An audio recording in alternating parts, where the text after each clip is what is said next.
He'll never be an open bodybuilder. He'll always be in classic physique. I am classic, I will be classic, and I will be forever classic. I won't always. Mike has said this. It's very important, and I'm going to analyze it because I think it's a mistake. Just in case, Mike Sommerfeld is the runner-up at the Mr. Olympia, the best classic physique bodybuilder in the world. Along with Dino, he has won several Arnold Classics and quite a few pro shows. Let's see what he says part by part. Let's get started. I'm a classic, I'll be classic, and I'll stay classic. I won't compete in the open, I won't compete in the 212, never, never. I'm classic, I'll always be classic. I will never compete in the open or in the 212, never ever. That's a typical phrase people always say, but it's true, never say never, because I don't believe what Mike says. First of all, it seems like he's sending the message out of frustration. He's tired of hearing that he's 212 or open and not a classic, and you can tell by his words. That's why he states so strongly that he's classic, that he'll always be classic, and that he doesn't want anything to do with open or 212. And he ends this first part by saying that he'll never compete in open or 212, but he contradicts himself right after. Listen. Yes, I compete in open. Yes. I compete in open, it's not a competition. Mariano Rajoy, it's you. But yes, I understand what he means. Let's continue. It's fun. If I ever step on a stage, it's just for the crowd. It's just for me. It has nothing to do with the show. I am classic, I am staying classic, and I will always be a classic athlete. If I ever competed in open, it would be for fun, for the fans, and not to win. I would compete without expectations, just to give the audience what they want, like Sebamiso did at the Prague Pro, even though he almost won. And finally, he once again states that he is a classic, and that he will stay in classic forever. I'm going to analyze his words in more depth and of course give my strong opinion. As I've already made clear, I think Mike is expressing all this in a slightly defensive way, fed up with everything people have been saying to him for years. Both fans and the media have been saying for a while that Mike Sommerfeld is either a 212 bodybuilder or an open bodybuilder. And with that kind of genetics, which works for everything, I think it could be a mistake for several reasons not to go to open, and the right choice for other reasons. Let me tell you about it. Things change. When you're at your best where you are, you don't think about changing it. Why would you consider a change if you're in the top 2 in the world and you have a chance to win? It doesn't make sense. But in a few years, this could be different. Currently, even now, Mike is having major problems with the weight in classic.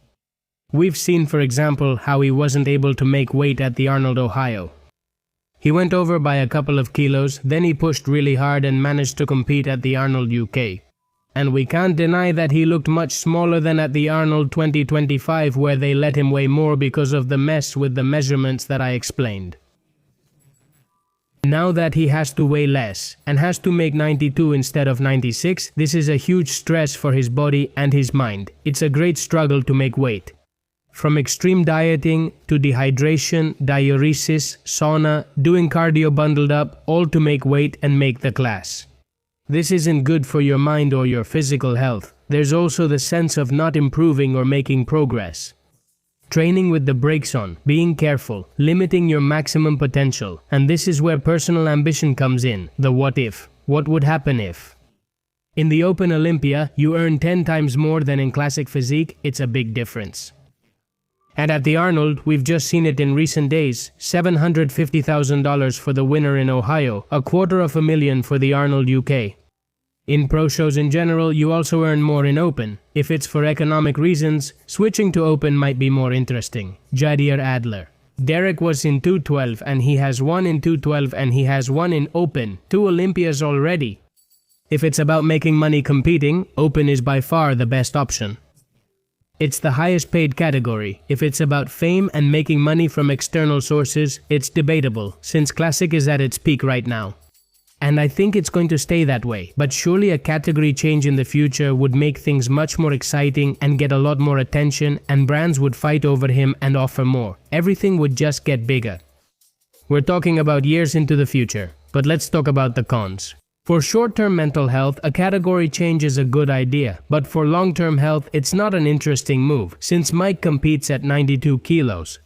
When he competed in Classic before they measured him, he had to weigh in at 96 kilos and he would get on stage at around 100 kilos. In open, with his height, he would have to weigh around 110 to 115 kilos to be competitive at the Olympia level. Those are weights that Derek and Hari are at. It's not such a high weight, but he would have to increase his doses. Maybe introduce new substances, and all of that is dangerous, and in the long run it could shorten his life. He would also be risking going from being an elite-level classic competitor, practically the best, to being a not-so-good open competitor. Maybe he'd lose his abs, maybe he wouldn't come in as shredded or as big. Until he tries it, we can't know for sure. There's a possibility that he could be a good open competitor, or that he might not be. He doesn't have to be one. Human beings are ambitious by nature, they want more, they want to evolve. And sooner or later, Mike Sommerfeld will find himself in a situation where he feels like he's not improving, that he can't go any further, where he struggles too much with the weight, or where he simply gets tired of winning or competing in Classic and wants something more. I think the best move would be to keep competing in Classic for a few years, until he wins some Olympias, and then make the jump to Open. To try a couple of shows, see how he feels, see how his body evolves, if he's good in Open, and then decide whether to continue longer, or to stop, or even to go back to Classic. My conclusion from Mike's statement is that he's saying this a bit defensively, a bit fed up in the heat of the moment, but that over the years this will change, and sooner or later he'll compete in Open. Also, a part of him kind of hinted at it, like he'd do it just for fun, he didn't really say no. It's because deep down he will do it, and maybe he'll try it and retire like Zibam did, or if he likes it, feels good, does really well, or even wins, maybe he'll keep going. Anything can happen, but I definitely don't believe his statement. What do you guys think? What's your opinion? I'll read your comments, and don't forget to watch yesterday's video, where Henny Rembo, the coach of Chris Bamster, Phil Heath and others, trains with a guy who's a potential future Olympia champion and gives some amazing advice. That's all for today. Signing off. See you in the next video.